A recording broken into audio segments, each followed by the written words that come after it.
E a gente abre o programa falando de um assunto importante, sério, porque esses ingredientes fazem parte da nossa vida, estão todos os dias na nossa mesa, na nossa casa, e muitas vezes a gente se pergunta, quando eu vou utilizar este ou aquele? E a quantidade? Mas espera aí, será que para temperar ou será que para colocar em contato com o fogo, qual é melhor? É por isso que hoje a gente vai falar tudo sobre os óleos, tudo sobre as gorduras existentes, possíveis, para a gente conseguir cozinhar e para a gente deixar claro a nossa refeição muito mais saborosa. Quem volta é a querida Natália Colombo, seja bem-vinda. Tudo bom, Carol? Tudo e você? Tudo bem, Lembrando que você ótimo. É nutricionista funcional e mestre em ciências. Isso. A Nath estuda que é uma loucura, ela tá sempre estudando, né? Já virou, já tá em outra agora? Sim, já. Já começou outra pesquisa, Nath? Tô quase começando, até, né, puxando esse gancho, o meu mestrado, você lembra que foi com o óleo de pequi. Então, eu trabalhei bastante com toda essa questão de óleos no mestrado.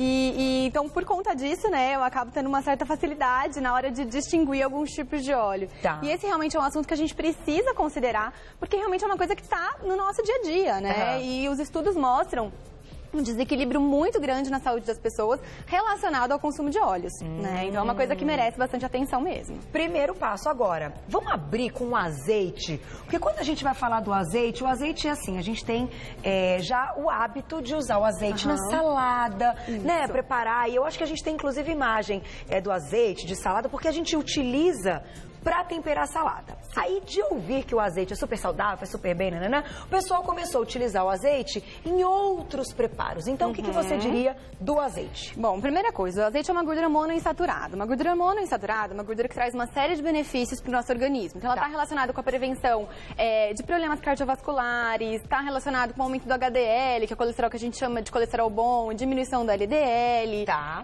Ele tem uma concentração muito grande de vitamina E, então ele tem uma ação antioxidante importante. Lembrando que a vitamina E é o principal antioxidante dos óleos, tá? Então, ele, na verdade, vai proteger os óleos da oxidação, tá? Um ponto super importante quando a gente fala do azeite de oliva, é sempre importante a gente dar preferência para o azeite extra virgem, né? O que quer dizer o azeite extra virgem? É aquele azeite que vai ter uma acidez de no máximo até 0,8%, tá? Lembrando que o ideal seria de um azeite até 0,5% e que ele fosse de um vidro escuro. Então, se você consome um azeite que vem em lata, extra virgem em lata, ou um azeite que vem numa embalagem transparente, ele já não é tão bacana. Porque ele perde os nutrientes? Porque ele perde, ele acaba sendo muito mais suscetível à oxidação. Então, o problema dos óleos, no geral, é que eles são muito suscetíveis à oxidação. O que faz com que esse óleo oxide, ou seja, que esse óleo não deixe de ser saudável? Calor, então temperaturas altas, presença de oxigênio, então se a gente deixasse esse azeite aqui destampado, por exemplo, a chance dele oxidar é maior. Entrar em contato com algum metal, então no caso da lata, quando você pega lá, fura a lata, ela vai entrar em contato com esse metal, então a chance dela oxidar também é maior. Tá? E a temperatura que eu falei, e outra coisa, presença de oxigênio e claridade. A claridade também interfere nisso. Então ali no supermercado, luz o tempo todo. Exatamente, né? Exatamente. Já está agindo e já está diminuindo as suas propriedades. Exatamente. Mas é interessante colocá-lo em que preparações? De preferência, preparações que não vão ser aquecidas, tá? Na saladinha mesmo, né? Delícia. Isso, se você usar o azeite, é importante que você saiba que ele vai se oxidar até 100 graus Celsius, mais ou menos, ele acaba aguentando. Mais que isso, ele oxida. Mas o que é importante? Se você for usar no preparo quente, o ideal é não usar, mas se você for usar ele para aquecer ou para refogar alguma coisa, que seja um refogado muito rápido, tipo assim, vai colocar lá um pouquinho só, já coloca o resto do alimento e tira logo. Entendeu? Então, assim, mas uma coisa que tem que ser o mínimo possível, muito rápido. Com foguinho baixo, isso. Mas o ideal para manter as propriedades é ele frio. Frio, sem aquecimento algum. Só que tem um outro detalhe, como a gente está falando aqui de hábitos saudáveis, e cada um aí segue também a linha, o que é proposto pelo nutricionista e pelo médico, dá para dizer hoje o quanto uma pessoa pode comer, colocar na sua preparação de azeite que vai ser segura e saudável? Assim, vai depender muito, a quantidade de gorduras no geral, vai depender muito de peso da pessoa, de nível de atividade física, enfim. Mas hoje o que a gente coloca? A gente coloca aqui de 2 a 3 colheres de sopa de azeite de oliva no máximo no dia. Tá? 1, 2 é o mais indicado. Agora eu vou te deixar no jogo duro aí, Nath. Mas e se nesse mesmo dia a pessoa utilizar ou azeite, quiser colocar uma manteiga no pão, eu tenho que diminuir essas 3 colheres de azeite? Então, o ideal seria, né, é que assim, o azeite ele vai ter um papel protetor, porque ele é uma gordura monoinsaturada. Então, a gente precisa ter um equilíbrio na ingestão de gorduras do dia todo. Tá. Né? Então, assim, eu não diminuiria o azeite, eu diminuiria outra coisa. Gente tentar ter um equilíbrio. Digamos que aqui, né, a gente está tendo a vantagem. Exatamente. Quando a gente coloca o azeite. Exatamente. Perfeito. Mas todo mundo, então, tem que ter aí num cardápio um limite de gorduras por dia. Sim, exatamente. Isso seria fundamental. Tá. E também, né, aquilo que a gente falou, também não é qualquer gordura. A gente precisa ter um equilíbrio também de gordura, mas assim, tem que ter um equilíbrio entre algumas gorduras. Porque se você está consumindo uma gordura oxidada, por exemplo, você deveria ter um limite muito inferior, porque isso nem conta. Porque você vai estar consumindo uma gordura, mas que já está oxidada, então ela vai fazer muito mal. E que não tem nutriente. Entendi. Exatamente. Entendi. Então, então, primeira coisa, de lata não é legal. Não. E claro, também não. Esse esverdeado ou aquele que é preto, isso, legal. Perfeito, com uma acidez de preferência inferior a 0,5%. E o que tem a ver a acidez? O que faz? É o ponto de oxidação. Quanto menor a acidez, é um azeite mais puro que você tem, tá? E que tem uma tendência menor a se oxidar. Perfeito. Então, essas são as dicas para a escolha do azeite. Sim. Qual que você quer escolher agora? Já que eu falei da manteiguinha, vamos falar da manteiguinha. Aí a gente tem uma brincadeira aqui com a manteiguinha. Meninos, quero aproveitar e fazer uma pesquisa. Vai, o que você prefere? Manteiga ou margarina? Manteiga. E você, Saulito? Manteiga. E você? Todo mundo aí é manteiga ou margarina? Alguém come margarina? Mas aí também a gente já usa um gancho. Tem muita gente que prefere manteiga, mas que consome margarina, porque realmente acha que é uma boa opção. Então, conta pra gente. A gente fez a brincadeira, colocamos a ghee, que daqui a pouquinho a gente vai explicar a diferença dela, a manteiga e a margarina. Por que a gente tem que estar atento nessa escolha? Prefiro começar falando da margarina, tá? Porque assim, a manteiga, a gente sabe de onde vem, né? Todo mundo sabe de onde vem a manteiga. A manteiga ela é feita a partir da gordura do leite, da vaca, que a gente sabe o que é, a gente sabe de onde vem. Perfeito. O que é a margarina? A margarina ela é feita a partir dos óleos vegetais. Então aqui a gente tá vendo o óleo vegetal. O óleo vegetal ele é líquido, certo? Sim. Então assim, para um óleo vegetal ele se transformar num produto sólido, precisa de uma série de processos, né? Certo. E a gente, quando a gente fala bastante sobre alimentação natural, a gente sempre dá preferência para aquele alimento que a gente sabe de onde veio, a gente sabe o que é, né? E como que foi nosso feito. corpo reconhece. Exatamente. Nosso corpo reconhece, sabe metabolizar e tudo mais. A margarina, ela até teve uma polêmica um tempo atrás, porque a gente ficou sabendo que ela era feita a partir da gordura trans, né? O que era a gordura trans? Era uma gordura, na verdade o óleo vegetal, ele sofria uma série de modificações, era adicionado a esse óleo algumas moléculas de hidrogênio e ela se solidificava. O que a gente descobriu? A gente descobriu que a gordura trans ela era muito maléfica para o nosso organismo, porque ela estava relacionada com entupimento de artérias, aumento de incidência de doenças cardiovasculares, aumento de inflamação de organismo e uma série de doenças. Né? E aí, o que aconteceu? Foi proibido, né? Então não pode mais a gordura trans, então vamos modificar o processo. E devia ser um processo mais barato. Sem dúvida, sem dúvida. Não é verdade? Por isso que foi o processo do início. Exatamente. Tem que ser sempre mais barato. E aí, hoje em dia, a gente sabe que a margarina ela é feita a partir de um processo que chama de interesterificação desse óleo vegetal. Que, na verdade, é um processo onde eles, basicamente, pegam esse óleo vegetal, né, também sofre algumas modificações, então tem uma parte dessa gordura que também foi um pouco hidrogenada, mas com um menor potencial deletério para o organismo, e se mistura ele com algum tipo de óleo vegetal. Qual que é o problema? Bela mistura aí na história, né? Qual que é o problema disso? É um processo totalmente químico, entendeu? E o nosso corpo, ele não reconhece, ele não sabe muito bem como metabolizar. E aí, não, então vamos deixar, né, a margarina melhor, então vamos adicionar a margarina alguns fitoesteróides, porque fitoesterol vai proteger o coração. Então, por um lado, ela aumenta a inflamação, né? Existem alguns estudos já mostrando que a gordura interesterificada, ela causa uma série de malefícios para o organismo, Então, assim, eu particularmente não vejo benefício algum, e os estudos também mostram isso. Porque esses fitoesteróis a gente consegue em outras coisas. Exatamente, eles estão presentes numa série de outros vegetais, então assim, você não precisa consumir a margarina para ter essa proteção, entendeu? Até porque, por um lado, ela vai atrapalhar todo o processo e por outro, você está pensando em consumir os fitoesteróidos para melhorar. Então vamos fazer o seguinte, entendemos a história da margarina e da manteiga, mas a gente ainda vai falar um pouquinho mais da manteiga. Vamos colocar uma perguntinha na tela, estão chegando várias. A querida Nanazinha, adoro perguntinha da Nanazinha. Olha que foto linda, parabéns, beijo pra você. A maneira como cozinhamos altera as propriedades dos óleos? Adoro o programa. E eu vou além, a gente vai falar um pouquinho do modo de preparo através de umas imagens que a gente já vai mostrar. Vamos começar então respondendo a pergunta dela. Altera ou não altera? Altera, com certeza. Temperatura sempre. altera tudo? Sempre. Altera tudo. Tá. Quando a gente tá falando principalmente de gorduras poliinsaturadas e gorduras monoinsaturadas, que na verdade é o caso desses óleos aqui, altera sempre. Tá? Esse é o primeiro ponto. Isso, esse é o primeiro ponto que a gente tem que levar em consideração. O que acontece? Os óleos, sejam eles poliinsaturados ou monoinsaturados, eles têm temperatura diferente de fumaça, que a gente fala, que é o ponto que eles vão se oxidar. Tá. Então, geralmente, eles vão tolerar até mais ou menos 180 graus Celsius, tá? É mais ou menos uma temperatura que eles conseguem aguentar. Então, tá? uma fritura, eu acho que a gente tem uma imagem de uma batatinha frita, que ela, tchá, olha lá. Tchá! Isto aqui já mudou por completo. Se tinha algo de bom, já não tem mais. Completo. Mudou completamente. Tá. O que vai acontecer a partir daí? Esse óleo, ele se oxida, tá? E a partir do momento que ele se oxida, ele perde totalmente as suas funções e ele acaba virando uma espécie de uma gordura modificada, muito semelhante à gordura trans. Então, ele acaba causando muito mal para a saúde. Começou a fazer, então, as bolinhas, né? Já de tá assim, bem quente. Isso, aí você já sabe que oxidou tudo. Oxidou mas tudo. Antes disso, aquele refogado que você vai fazer, às vezes um pouco mais de tempo, você já consegue perder muita coisa. Eu, particularmente, né, até pela minha experiência que eu te falei com óleos, a própria garrafa transparente que os óleos são armazenados, que ficam lá expostos durante muito tempo, né, a gente já sabe que isso daí, boa parte já oxidou. Aí tem uns que vem na lata, que você falou que tem o contato com o metal, aí também já foi. Exatamente. Então, no caso dos óleos, aqui a gente tem qual? Vamos ver todos, vai. Milho, canola, girassol e soja. Tá. Nesse caso, essa característica prevalece para todos eles. O que a gente precisa saber, né? Quando a gente está falando desses óleos, o que a gente sabe? É muito difícil. Imagina um milho, um grão de milho.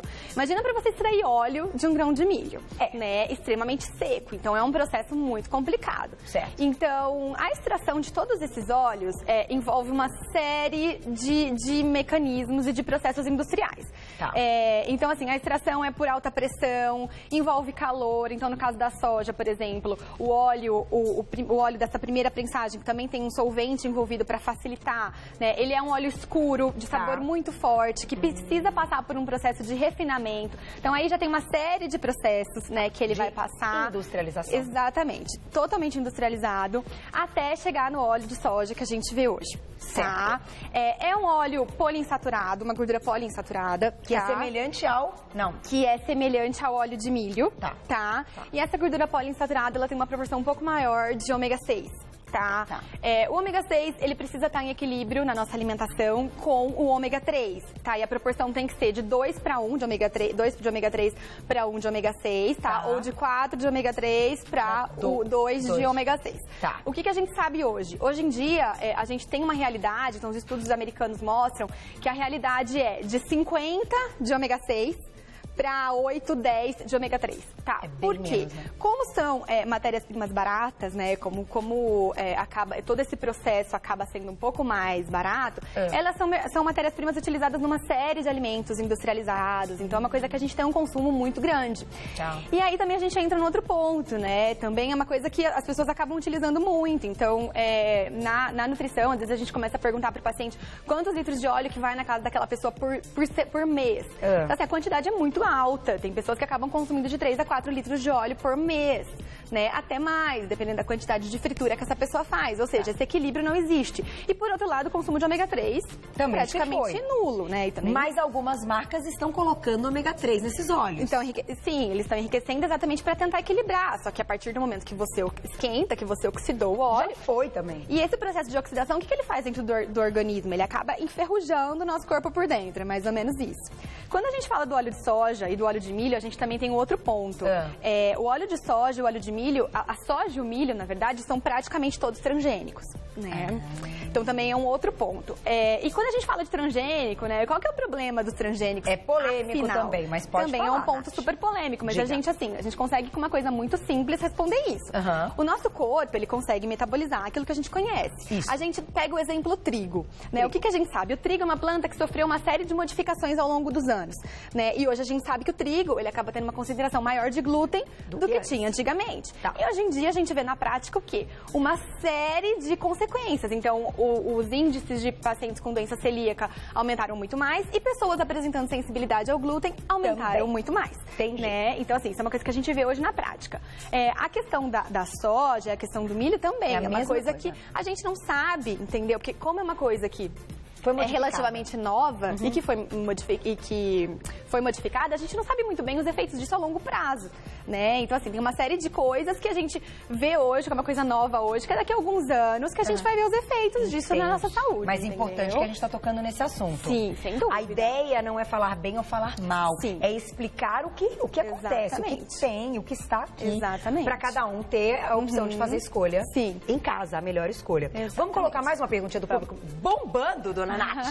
Vamos lá. O assunto é muito bom, o assunto é sério. Um beijo. Ai, que foto mais linda. Elis. Ai, que adorei. Parabéns. Qual o melhor óleo para o preparo das papinhas na introdução alimentar do bebê? Então, os melhores óleos é o azeite de oliva, ou o óleo de coco. Então chegamos no momento de falar do óleo de coco. Só que assim, lembrando que para você preparar a papinha do neném, por exemplo, você não precisa refogar nada, tá? Então assim, se for para usar o óleo de coco, você pode usar o óleo de coco para refogar alguma coisa, numa quantidade bem pequenininha, tá? Não precisa ser muito não. Uma colherzinha de café, um pouquinho menos, depende da quantidade que você vai fazer. E o azeite de oliva no final da preparação. Só que ela é o que eu fazia. Vai servir, esquentou? Isso. Lembrando que a melhor forma de você preparar os alimentos é sempre no vapor, então evitar cozinhar tanto tempo os legumes para eles não perderem tanto as propriedades assim. Então você pode colocar o azeite no final, porque ele até é bacana, porque ele vai melhorar a absorção de algumas vitaminas lipossolúveis que dependem da gordura, né? Que legal. E no forno? No forno é legal? Colocar no forno e depois bater para virar aquela papinha, sopinha? Os legumes? Os legumes, a parte dos legumes. Pode ser. É uma opção bacana também. Gente, o lance do forno é uma coisa tão rápida. Você coloca ali, você coloca o fogão, você marca no relógio, ele apita. Quando deu o ponto, você retira, espera esfriar um pouquinho, bate tudo, porque ele já ficou molinho, não perdendo. Gente, é bom demais. É uma opção bem legal. Quando eu descobri o forno, que eu podia fazer tantas coisas e deixar ele lá e fazer outras. É fácil, é ótimo. Fácil. Também é uma opção bacana. Agora, já que a gente tocou no assunto do óleo de coco, eu te pergunto, por que hoje o óleo de coco é uma excelente opção para a cozinha? Por que a gente pode usar no preparo de alimentos, inclusive levar ao fogo? Porque o óleo de coco é uma gordura saturada, né? E o que a gente sabe? A gordura saturada, ela tem um potencial de oxidação muito maior do que os óleos vegetais. Então, se você coloca um óleo de canola no fogão, ele vai se oxidar muito mais rápido do que a gordura saturada. A gordura saturada você consegue fazer uma série de preparos e ela não vai se oxidar da forma que os outros óleos vão. E a gente sabe que a gordura oxidada, ela faz muito mais mal para o organismo do que qualquer gordura saturada. Por isso que antigamente, né, falava-se muito de utilizar a banha do porco. Ninguém aqui tá falando de usar a banha do porco. Porém, se você tá pensando em cozinhar alguma coisa, é fato que ela vai se oxidar menos do que o óleo vegetal. Tá? Então isso que é o negócio que a gente até tava conversando da dieta paleo, que eles prezam. Exatamente. Poderia até ter a banha aqui, porque é mais uma fonte de gordura saturada para poder cozinhar. Exatamente. Agora, te pergunto, Nath, assim, apesar de ser saturado, ele tem benefício para a saúde? Tem, exatamente. Porque o que acontece? A gordura saturada, ela se divide em dois tipos. Então a gente tem os triglicerídeos de cadeia longa e os triglicerídeos de cadeia média. O óleo de coco, a maior parte do óleo de coco é formada a partir de triglicerídeos de cadeia média. Certo. Esses triglicerídeos, o que acontece? Eles têm uma metabolização muito mais rápida no nosso organismo. Então, eles não se estocam. Então, eles também não sobrecarregam o fígado, eles não sobrecarregam os nossos sistemas, entendeu? Diferente dos triglicerídeos de cadeia longa, que vão se depositar e vão se acumular na forma de gordura. Qual teria cadeia longa? Só pra gente fazer, então, um de cadeia média e um de cadeia óleo vegetal oxidado, ele passa a ter... De cadeia longa. Isso, exatamente. Entendi. Tá? O óleo de coco tem também, mas ele tem uma concentração menor. Tá? Então, assim, o que a gente precisa considerar? Além disso, a maior parte dele é de ácido láurico, né? E o ácido láurico, ele é super importante para o sistema imunológico, ele é super importante porque ele tem ação antiviral, ele tem ação antibacteriana, ele tem uma série de funções muito importantes para o nosso organismo. Um outro ponto importante, que a gente sempre fala que o leite materno, né, é o alimento mais completo do mundo.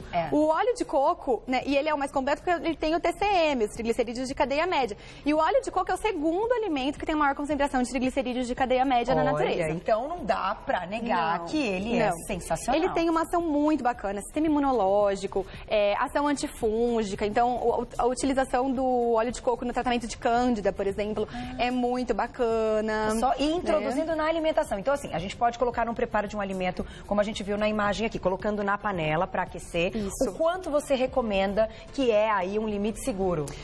Também vai depender muito da pessoa, vai depender muito de vários fatores. Mas até uma colher de sopa você pode usar com tranquilidade. Tá? Uma colher, até pode ser a mais, isso vai depender muito da pessoa. Inclusive, algum tempo atrás se falava muito sobre o óleo de coco para emagrecimento. Qual é essa relação? Exatamente, Nath? porque como ele é metabolizado muito rapidamente para o nosso organismo, ele vira energia muito rápido. Então, ele acaba causando saciedade, porque ele é uma gordura. Né? Quando você coloca com outros alimentos, ele diminui o índice glicêmico desses outros alimentos. E ele acaba tendo ação termogênica exatamente por isso. Entendi. Olha que legal. Então, para as crianças é uma excelente opção. E eu diria um negócio assim, que é um negócio que eu penso assim, quando eu vou avaliar, né, e levar para minha casa. O óleo de coco é possível fazer de maneira caseira, manual. Você sabe de onde vem, Você sabe de onde vem, que é da natureza. Eu brinco, Deus colocou, né, e tal. Mas agora, brincadeiras à parte. Inclusive, eu fui pesquisar como é que a gente faz o óleo de coco em casa. E aí, a gente tem que misturar, parece com a água, né, deixar numa água a temperatura ambiente, deixar lá, tipo, uma semana e tal. A gordurinha vai subindo. E aí você retira, e aquilo é o óleo. Olha eu nunca fiz pra falar, mas dá pra fazer em casa. É natural. Então eu achei super. Eu fui lá, fui pesquisar, entendeu? Tem coisas que eu acho que a gente tem que ir além para se informar mesmo. E eu vi, dá para fazer em casa. Então pesquise também, tem várias maneiras. Obviamente que muitos daqueles que a gente consome também são industrializados. Mas você tem esse conhecimento, Nath? A industrialização é diferente de outros óleos por ele ser natural? Ele não é modificado? Não, ele não passa por refinamento, ele não precisa de alta pressão, ele não precisa de calor, embora ele suportasse mais calor. E ele não precisa de solvente, muito menos. Então era isso que faltava essa informação para eu encaixar tudo na cabeça. Então é isso, não precisa de nada disso. Por isso que você não encontra o óleo de coco numa escala industrial tão grande como a gente encontra soja, milho, entendeu? Ele é todo um processo muito mais artesanal. E é por isso que custa um pouco mais também. Sem dúvida. Porque ele dá mais trabalho para não ter que colocar as coisas, né, que vai mais ou menos na questão do azeite de oliva. O azeite de oliva, por exemplo, ele poderia ser extraído, né, da maneira como os outros óleos. Na verdade, os outros óleos, óleo de girassol, por exemplo, é um óleo que a gente já encontra. O óleo de girassol prensado a frio, né? Que é um óleo um pouco diferente. E aí sim ele vai preservar muito mais dos benefícios do girassol, no caso, entendeu? Prensado Só a frio. que é um método que custa muito mais caro. Então, se você comparar o óleo de girassol, tá aqui o girassol, sei lá. Girassol tá aqui. Se você comparar o girassol que você compra no supermercado com o girassol prensado a frio de vidro escuro que você encontra em algumas lojas de produtos naturais, a diferença de preço é assustadora, entendeu? E você acabou de explicar o porquê. Exatamente. Pra gente fechar, porque o diretor falou que estourei tudo que podia, que não podia, prometi. A gente só rapidamente falar da panela. Qual é o preparo mais indicado? Que panela a gente tem que usar, então, até para utilizar boas gorduras, como a gente está explicando. Então assim, primeira coisa que a gente tem que considerar sobre panelas, tem que ser uma panela de bom estado. Então assim, a partir do momento que a panela ela tá riscada, ela tá machucada, o ideal é você jogar, porque ela já tá liberando uma série de produtos, A panela de cerâmica, embora ela seja uma panela mais cara, ela é uma panela interessante, né? Também a partir do momento que ela não tá riscada. E até ela é interessante porque você consegue diminuir a utilização de alguns tipos de óleo, né? Evitar panelas de alumínio, evitar a panela, porque tem uma liberação maior de alumínio, que é um metal pesado, que inclusive a gente até podia marcar para falar melhor sobre isso. Com certeza. O inox é uma panela interessante, uma panela que dá para utilizar. E o antiaderente também, desde que não seja riscado. Antiaderente fez um risquinho, já não é bacana. Mas enquanto tá intacta, legal. Dá pra usar. Ela manda muito bem, mas né? Tem muito mais coisas sobre panelas. Vamos fazer uma matéria sobre isso? A gente vai lá pra tem cozinha, vamos testar. Apesar que o nosso fogão é por indução, então tem uns que dá e tem outras panelas que não dão. Mas a gente vou pensar numa pauta bem legal, porque esse assunto é importante. A gente nem liga, né? A panela, pega aquela panela, faz qualquer coisa. E é super importante, gente, realmente. Olha quanta coisa tá passando pra comida que a gente vai comer e tudo, e pras crianças. Nath, obrigada mais uma vez. Obrigada a você, Adoro o seu trabalho, adoro explicações claras. Obrigada. Então, não desfavorecer ou desqualificar ou qualificar. Explicar o que é na realidade, essa foi a nossa intenção. Falando da canola. E eu achei muito... que eles entram no grupo. No grupo, né? E a manteiga, agora, a Gui, eu acho que a gente merece depois uma pauta especial só pra falar dessa manteiga, porque ela entra direto na nossa culinária, é uma manteiga muito legal. Nath, claro que você volta. Natália Colombo, nutricionista funcional e mestre em ciências. Quem quiser entrar em contato com ela, tem o site www.ncnutre.com.br, NC de Natália Colombo, nutre.com.br. E seu Insta? Meu Insta é @DRA de doutora Natália Colombo. Acompanhem, tem muita dica bacana. Muito obrigada. Carol, beijo pra você e pro JP. Viu? Até! Tchau, até!